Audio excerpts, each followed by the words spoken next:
I threw away my ungrateful son's Xbox to teach him responsibility and prove to my husband that I wasn't a bad parent. Now he's calling me a deadbeat, saying I neglected our son while he did all the parenting, and I'm regretting everything. I'm married. We have one son who is in his early teens. My husband and I have very different parenting styles, which has always been a point of tension. I'm structured. I believe routines, consequences, and predictability matter more than feelings in the moment. My husband believes in talking things out, reassurance, and flexibility. I've always seen that as well-meaning, but inefficient. It creates loopholes. Kids learn how to work around it. Our son has been increasingly non-compliant over the last year. Missed chores, half-done homework, constant gaming. Nothing extreme on its own, but the pattern mattered to me. When I addressed it, I was treated like the unreasonable one. My husband would soften things afterward, explain my rules away, or quietly undo consequences. That undermining has been ongoing, even if he refuses to call it that. About a month ago, I decided to stop reacting and start observing. I wanted to be sure I wasn't acting emotionally. Over that time, the Xbox came up again and again. Chores ignored because of it. Homework rushed because of it. Attitude because of it. I didn't confront immediately because I wanted the response to be meaningful, not noise. I also didn't tell my husband what I was planning. That was intentional. Every time discipline is discussed in advance, it turns into negotiation or sabotage. I wanted clarity. Last week, after another missed responsibility, I removed the Xbox and disposed of it. I explained that repeated non-compliance results in loss of privileges. I thought that would be the end of it, at least for the night. What surprised me was my son's reaction, or lack of one. He didn't argue. He didn't cry in front of me. He didn't ask for it back. He shut down completely and went quiet. From my perspective, that looked like acceptance. I actually felt relieved because it suggested the message landed. My husband came home later and noticed immediately. He didn't raise his voice or accuse me. He asked a strange question about whether I had checked something related to the console itself. I didn't see why that mattered and told him as much. The issue wasn't the device, it was the behavior. Since then, everything has shifted in ways I didn't expect. My husband says what I did crossed a line. He's now calling me neglectful and claiming I've never really parented our son, that he's been doing everything behind the scenes for years. That's not how I see it. I set standards. I enforce them. That's parenting. What's bothering me is that instead of discussing this like adults, he's acting like I've revealed some hidden flaw. He keeps saying I should have talked to him first, but every past example tells me that would have changed nothing except made the consequence weaker. Consistency matters. If you remove it, the system fails. Now he's saying I humiliated our son, that I damaged trust, that this proves I don't understand him. I think that's dramatic. Consequences aren't supposed to feel good. They're supposed to correct behavior. I also don't agree with the idea that removing entertainment equals harm. I still believe the conflict itself is unavoidable, but contained. This is a disagreement about method, not intent. But I can't ignore that I'm being positioned as the problem in a way I didn't anticipate. I'm being told to apologize, to reverse the decision, to make amends. That undermines the entire point. Update 1. The first thing that came up was the Xbox itself. I thought it was irrelevant, but my husband clearly didn't. The morning after I made the post, he told me the console wasn't technically our son's. I knew he'd bought it originally, but I assumed that stopped mattering once it was in our house and being used by a child. Apparently not. He pointed out that the account tied to it was his, the purchases were his, and that it contained years of saved data and digital content he'd accumulated long before our son was old enough to care about any of that. What surprised me wasn't that he was annoyed, it was how calm and procedural he was about it. He wasn't angry, he wasn't emotional, he treated it like a damaged appliance. Later that day, he told me he'd filed an insurance claim and asked me when I'd disposed of it and where. He used the word documentation in passing, the same way you'd mention receipts or warranties. I laughed at the time because it felt like overkill. I still don't understand why ownership matters more than intent, but clearly it does to him. The bigger shift, though, has been our son. I thought the quiet reaction meant the message worked. Instead of tantrums or bargaining, he's gone completely flat. He does what he's told, when he's told, and nothing more. He doesn't complain. He doesn't ask questions. He doesn't push back. He also doesn't initiate anything with me anymore. If he needs permission, clarification, or help, he waits until his father is available. If I offer to handle something, he says it's fine, and waits. At first I saw this as compliance. Now it feels more like I've been removed from the process entirely. I don't know when that happened. It wasn't announced. It just became the new normal. What's strange is that my husband hasn't encouraged confrontation, he hasn't lectured me, he hasn't demanded an apology. He's been polite, distant, and extremely organized. He's handling school emails, he's coordinating schedules, he's making decisions and informing me after the fact, not asking. When I pointed this out, he said he was trying to reduce friction and keep things stable. The most unsettling part came when he mentioned, almost casually, that he already had a meeting scheduled with the school. Not because of grades, but to discuss our son's adjustment and stress levels. I assumed I'd be included, but he clarified that it was something he'd arranged himself. I laughed it off at the time because I genuinely thought it was unnecessary. Our son isn't failing. He isn't acting out. He's quiet, but quiet isn't a crisis. Still, I can't ignore that things are moving without me, in ways they never have before. I also want to address something that keeps coming up in the comments from my original post. People are assuming I don't do anything because I don't hover. That's not accurate. I handle structure. I set expectations. I enforce consequences. I just don't micromanage feelings. I don't see the value in endless discussions that lead nowhere. That doesn't mean I'm absent. That said, my husband keeps framing himself as the primary parent now, openly. He's saying he's been doing most of the work for years and that I only step in when there's discipline involved. I don't agree with that framing, but I can see how it's persuasive if you believe parenting equals emotional availability instead of consistency. What bothers me is that he's not reacting the way I expected. There's no power struggle, no dramatic fight. He's just adjusting the system, and in that system, I seem to matter less. I still believe the core issue is consistency. If consequences can be undone quietly, they stop meaning anything. But I'm starting to realize that my assumption was that everyone would push back. Instead, they're adapting around me. I don't feel guilty about throwing the Xbox away. I feel irritated that something so small is being used to question everything else. I also don't like that decisions are being made without my input under the guise of keeping things calm. If this continues, I'm going to have to decide whether holding my ground is worth being slowly edged out of my own household. Right now, it feels like I'm being tested, not confronted, and I don't think my husband realizes that avoiding conflict doesn't make it disappear. It just delays it. I'll update again if anything else changes, but I wanted to clarify what's actually happening versus what people assumed. Update 2. Things have escalated, but not in the way people kept predicting in the comments. Last week, I checked my email and noticed a notification from the school portal that looked incomplete, like I'd been copied late or something failed to load. When I clicked through, it redirected me to a Contact Preferences page. That's when I noticed my name wasn't listed as a primary contact, or a secondary one, or even an emergency contact. At first, I assumed it was a glitch. The school system has always been clunky, and I figured something reset over the summer. I emailed the admin office to correct it. Their response was polite but confusing. They told me the contact list had been updated years ago at our request, and that any changes would need to be approved by the listed custodial parent. Not parents. Parent. I asked them to clarify. Thinking this was a wording issue, they replied with my husband's name. I confronted him that evening, expecting at least some embarrassment, maybe an apology for not looping me in. Instead, he looked genuinely surprised that I didn't already know. He told me he'd updated the records back when our son started struggling in class, because the school kept calling during the day and I never answered. He said it made sense at the time to streamline communication. What caught me off guard wasn't the explanation, it was the timeline. This wasn't recent. This wasn't a reaction to the Xbox or our argument. This had been in place for years, quietly functioning without me noticing. I had assumed being the parent who enforced rules automatically meant being central. Apparently, that assumption wasn't shared. That should have been the moment I recalibrated. Instead, I doubled down.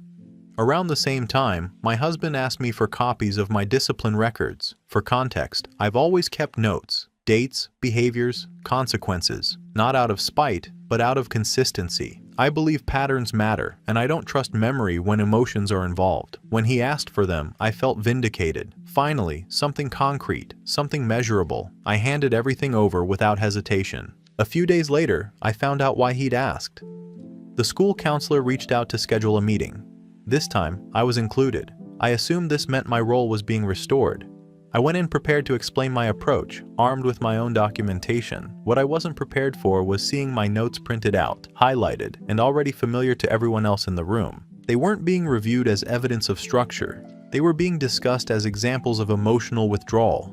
The counselor pointed out gaps I'd never considered relevant. Long stretches where consequences were enforced without follow-up. Repeated notes about non-compliance, with no mention of context or resolution. Entries where my involvement ended once punishment was delivered. I tried to explain that this was intentional, that the follow-up was the lesson, that hovering undermines responsibility. They listened.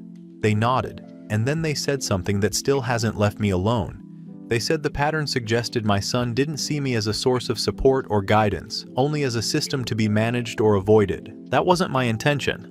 And yet, hearing it framed that way, I couldn't deny it matched his recent behavior. Which brings me to my son. He hasn't changed on the surface. He's still polite, still compliant, still quiet. But I've started noticing how precise that quiet is. He doesn't volunteer information. He answers questions directly and briefly. He doesn't argue, but he also doesn't engage. If I try to redirect him or initiate something, he gives neutral responses and defers to his father. At first, I assumed this was coached, that my husband was undermining me behind the scenes. But during the counselor meeting, they mentioned something else. They said my son had been demonstrating a coping strategy commonly referred to as gray rocking, minimizing emotional responses to reduce conflict. They asked where he'd learned it. I said I didn't know, because I didn't. They told me he hadn't been taught. He'd figured it out on his own.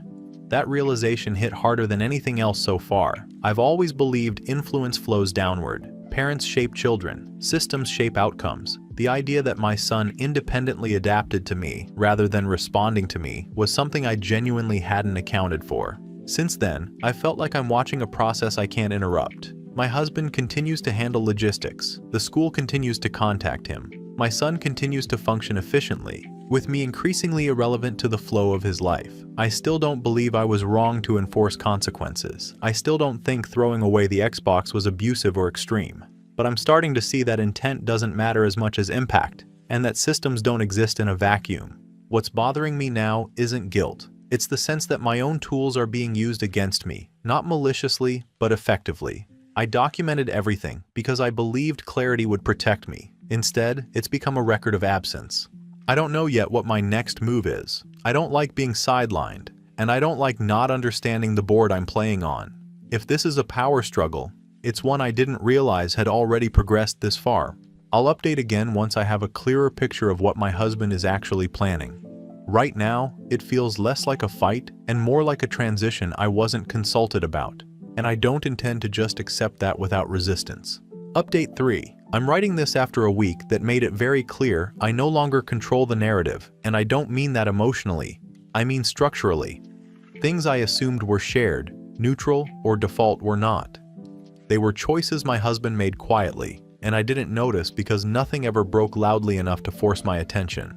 That was my mistake. The first thing I found out by accident. I logged into our joint banking app to move money for a routine expense and noticed the balance was lower than expected, but not missing, reallocated. Certain automatic transfers were no longer hitting the joint account. At first I assumed it was a timing issue. Then I looked closer and saw an account I didn't recognize listed under his profile. When I asked about it, I expected a reactive answer. I didn't get one. He explained calmly that he'd separated a portion of his income months ago to simplify budgeting for school expenses and therapy. He said it wasn't secret, just not something he thought needed discussion since it didn't affect shared bills. What stood out wasn't the money, it was the planning. This wasn't a response to the Xbox situation. It wasn't even a response to our recent conflict. It predated all of it, which meant he hadn't been frozen or avoiding conflict like I assumed. He'd been preparing. That theme kept repeating. Later that week, I was contacted by the school again. This time it wasn't about my son's progress. It was a request for availability related to an upcoming custody-related evaluation. That word caught my attention immediately. I hadn't agreed to anything like that. I assumed it was a clerical error. It wasn't. My husband had already submitted a proposed parenting plan. Not a draft. A full document. Schedules, decision-making authority, communication boundaries. It was detailed in a way that felt invasive. Not because it was inaccurate, but because it accounted for things I didn't realize he tracked. Who handled mornings, who attended appointments, who coordinated school communication, who followed up after consequences were enforced. I had always believed enforcement was the core of parenting. Everything else was support work. According to the documentation, support work was the parenting. That became even clearer when I started hearing how I was being described by people outside our house. During a follow-up meeting with school staff, I expected to be seen as the stricter parent, the one who pushed accountability. Instead, the feedback was unsettling in a way I wasn't prepared for. Teachers described my husband as consistent and firm. They said expectations were clear when he communicated them. They said consequences were predictable and followed by guidance. When asked about me, they didn't say I was strict. They said I was intermittent. That word stuck. They said I would appear suddenly when something went wrong, enforce a consequence, and then disengage. From their perspective, my involvement felt reactive, not stabilizing. I wasn't seen as the disciplinarian. I was seen as a variable.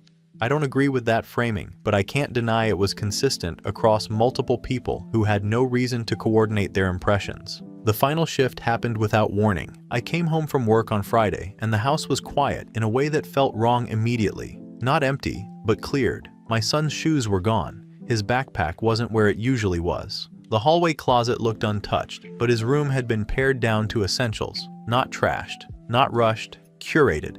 On the kitchen counter was a folder. Inside were copies of documents I'd already seen referenced but not formally presented. A notice of temporary separation, a schedule, contact information for a mediator, everything dated, everything procedural. There was no note, no explanation, no emotional framing. That absence was deliberate and effective. I checked my phone and saw a single message sent earlier in the day informing me that my husband and son would be staying elsewhere temporarily while evaluations and next steps moved forward. It wasn't framed as a threat or a punishment. It was presented as a transition. I won't pretend that didn't anger me. It did, but not in the way people might expect. I wasn't furious about being left. I was furious about being bypassed, about decisions being executed cleanly without my input, while still using systems I thought I understood. What's becoming clear is that my husband didn't suddenly grow a spine. He's always had one. He just doesn't perform it. He documents, consults, and then acts. I mistook silence for passivity. I mistook emotional restraint for agreement. As for my son, he went with him without resistance. That fact matters more than I want it to. There was no scene, no hesitation, no attempt to check in with me first. That level of alignment doesn't happen overnight. I'm now operating from a position I never anticipated being in. Limited information, scheduled access, external observers interpreting my behavior through frameworks I didn't choose. I still believe my intentions were sound. I still believe structure matters, but I'm being forced to confront the possibility that structure without presence doesn't read as leadership. It reads as absence with penalties attached. I don't know how this will resolve yet. What I do know is that whatever comes next won't be happening on my terms alone, and that realization is far more destabilizing than any argument we could have had. I'll update again once the evaluation process begins. At this point, everything is moving whether I like it or not. Final update. The evaluation happened faster than I expected. I assumed it would be a long back and forth with room to explain context. It wasn't. It was structured, timed, and largely based on existing documentation. My husband came prepared in a way that felt excessive until I realized how effective it was. Every routine, every responsibility, every school-related task had a paper trail attached to his name. I didn't dispute that he handled most of it. I just never thought it would matter this much. What surprised me wasn't the conclusion itself, but how it was justified. The evaluator focused heavily on emotional responsiveness. Not affection, not warmth in the obvious sense, but attunement. How quickly a parent notices changes, how consistently they respond, how predictable they are in both discipline and repair. When my approach came up, the language used was familiar. Too familiar. Phrases about structure, outcomes, reinforcement. Concepts I've used for years, presented back to me as evidence of distance. There was no accusation, no moral judgment. Just a summary that stated I struggled to adjust emotionally to my child in real time, and that my involvement appeared conditional. The wording was clinical, but the meaning was clear. Whatever I thought I was providing wasn't being received the way I assumed. The custody recommendation followed naturally from that. My husband was granted primary decision-making authority. I was given scheduled parenting time, supervised at first, with a plan to reassess later depending on compliance and progress. It was framed as support, not punishment. That distinction didn't make it easier to accept. The hardest part came afterward. My son was given the option to share his preferences. I expected hesitation or confusion. What I didn't expect was how clear he was. He asked for limited contact for now. Not no contact, limited. He used words that didn't sound rehearsed but didn't sound childish either. He talked about feeling calmer in one environment and tense in another, about knowing what to expect versus waiting for something to go wrong. What unsettled me wasn't what he said, but what he didn't say.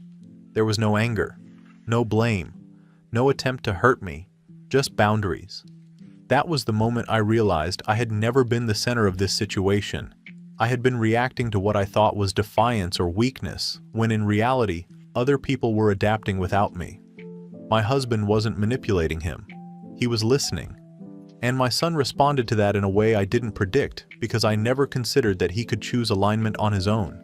The separation is now formal. The house is quieter, not empty, just unused in the ways I expected it to be. I've had time to replay things, not emotionally, but analytically, where I assumed loyalty, where I assumed authority equaled presence, where I assumed silence meant agreement. If I sound detached, it's because that's how I process. I'm not devastated in the way people might expect.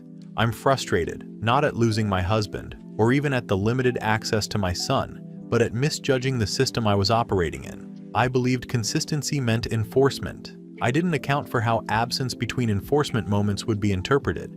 Do I regret throwing away the Xbox? Not for the reason most people think. I regret it because it exposed how little margin I had left. One visible action revealed years of imbalance I didn't know were being tracked. It wasn't the cause, it was the proof. I've seen comments suggesting I should feel ashamed or broken. I don't. I feel corrected. There's a difference. I now understand that systems don't care how convinced you are of your logic. They care how it functions in practice, especially when children are involved. As it stands, I'll follow the plan. I'll attend what I'm required to attend. I'll document what I'm told to document. I'll adjust where adjustment is expected, as I'm not in a position to do anything else.